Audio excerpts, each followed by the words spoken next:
good. If you consider the time when this car came out, 174 horsepower and 174 pounds of torque was, back then, it was pretty nice. Because I think just for an example, like the Sundance and the Shadow, the base Sundance and Shadows had, what was it, like 94, 95 horsepower, something like that. And they added a turbo to those cars. That brought it up a little bit to about 140 horsepower. Shelby CSX, this has 174 on the horsepower. 0 to 60 miles an hour in 6.8 seconds. In today's standard, it's not all that great, but back in 1987, it was pretty good. This was right there on par with like the old Fox body Mustangs.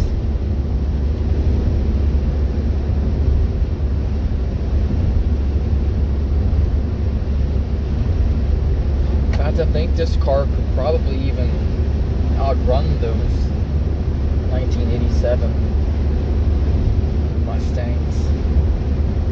And all of the other cars too. It would give a lot of the other cars a good run for their money. Shelby took the 1987 Dodge Shadow ES. He put a bigger turbo on it to increase the boost. He added an intercooler, so this car has an intercooler. Upgraded the suspension, so it's got a bit more stiffer suspension than what the Dodge Shadow ES had. He added disc brakes to the rear, replacing the drums. And then we got his own little steering wheel here, which is kind of nice. I'm talking, I'm not paying any attention to where I'm driving. Rumble strips.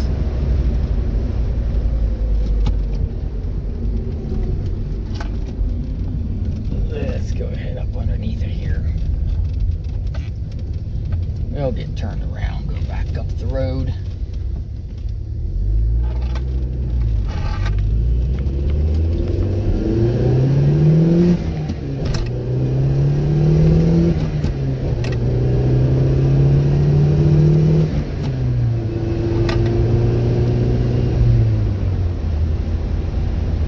The red line on this car was upped a little bit. I think the red line on the Dodge Shadow ES was, what was it, like 5,500 RPMs or somewhere around in that.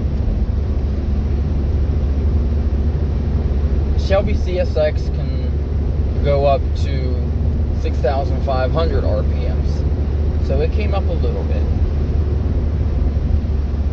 In fact, if you watch the tack right here, I'll go ahead.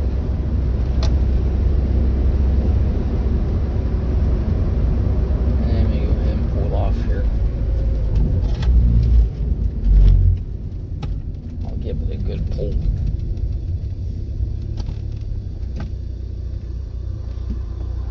As soon as this guy goes by. And this guy. I remember when I was a kid, could be out in the yard playing and there wouldn't hardly be any cars on this road. Now, about 20 years later, they're all over the place. Still a nice place to live. And you still don't see as much traffic here as you would in a big city or even in town. But you still get some cars up here. More than what I'm used to anyway.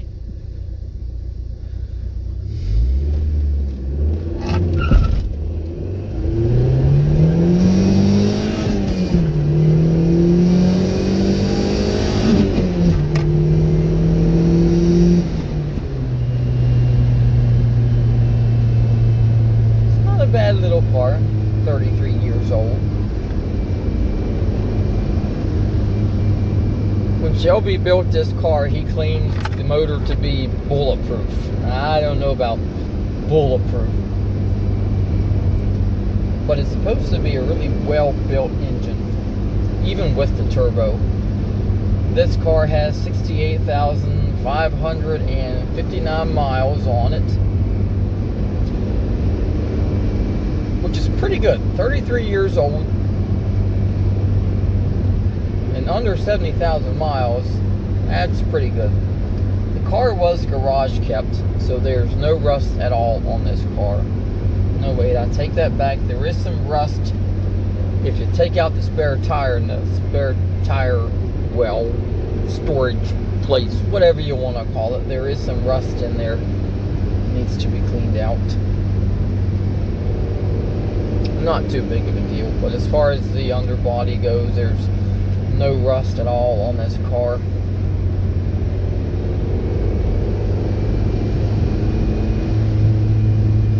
The heater works. The heater controls here don't work because the vacuum line underneath the hood that operates these controls is disconnected. If I try to plug it in, the car won't run. I don't know what that's all about, but I'm eventually going to put this in the shop and get that figured out. Not much of a mechanic myself. Yes, I know I didn't use my blinkers. The blinkers don't work. They did up until like a week or two ago, but then no blinkers. Fuse is good. The relay thingy, whatever you call it, that's good. There is power getting to the fuse box. So I'm thinking, I don't know, it might just be the switch here. Which is a high possibility because this switch also operates my windshield wipers, and my wipers don't work either. Hey, it's a 33-year-old car. What do you expect? It's going to have a few issues.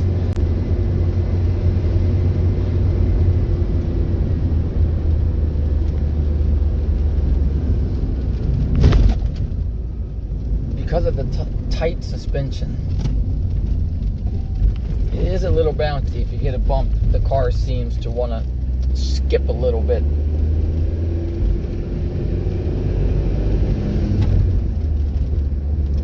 But it wasn't meant to be a daily driver. This is a car that was modified for track use.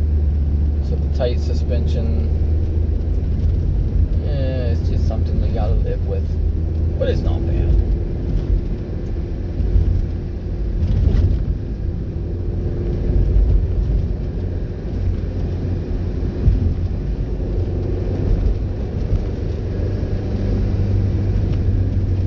So what do you say we turn around here and head on home?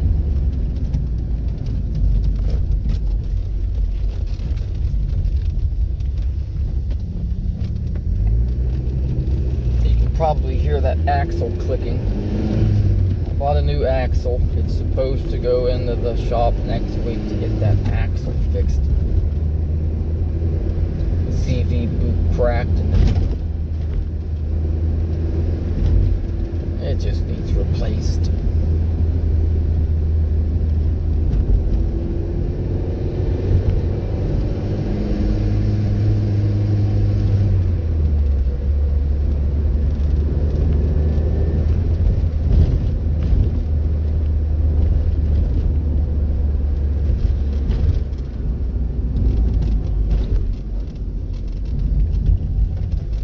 Railroad tracks. Somebody camping.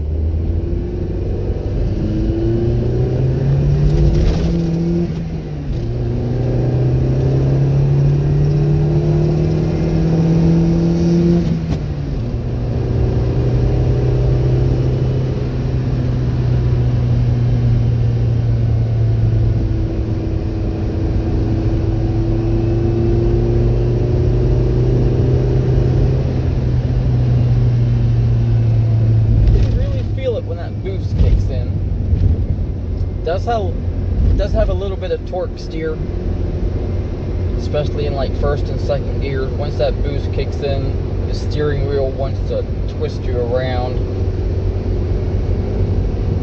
Not as noticeable on the higher third, fourth, fifth gears, but there is noticeable torque steer.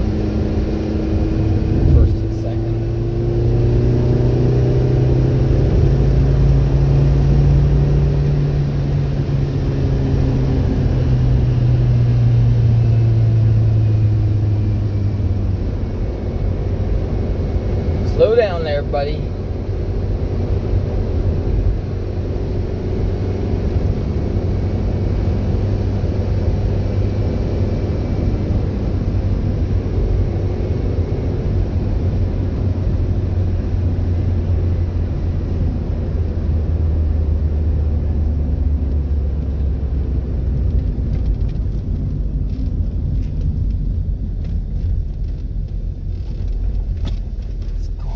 Here and go home.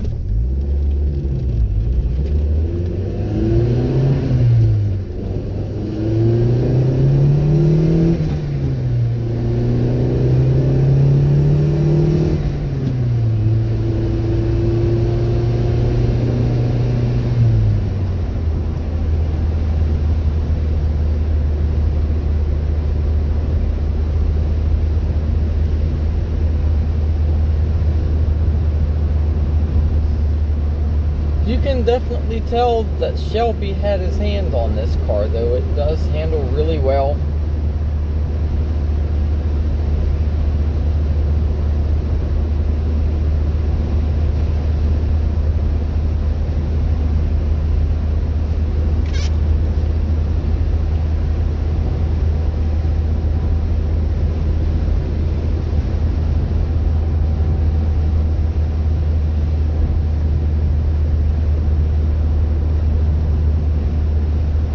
Such a nice area up here.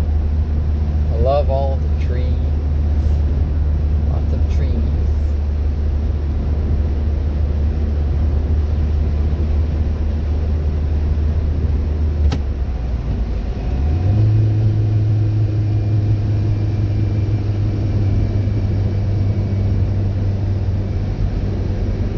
Staying pretty cool. It's not heating up any. That's always a good sign.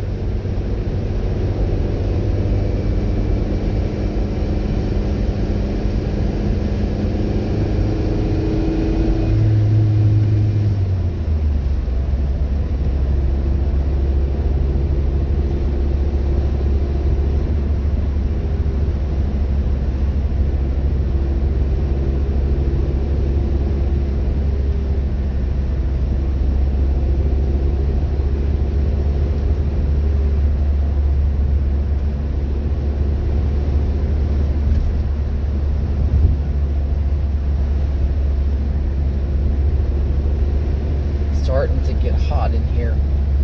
I left the windows up because I'm not sure how the air coming into the car here would affect the sound on this thing. So I left the windows up. I guess I probably could have turned on the air conditioner.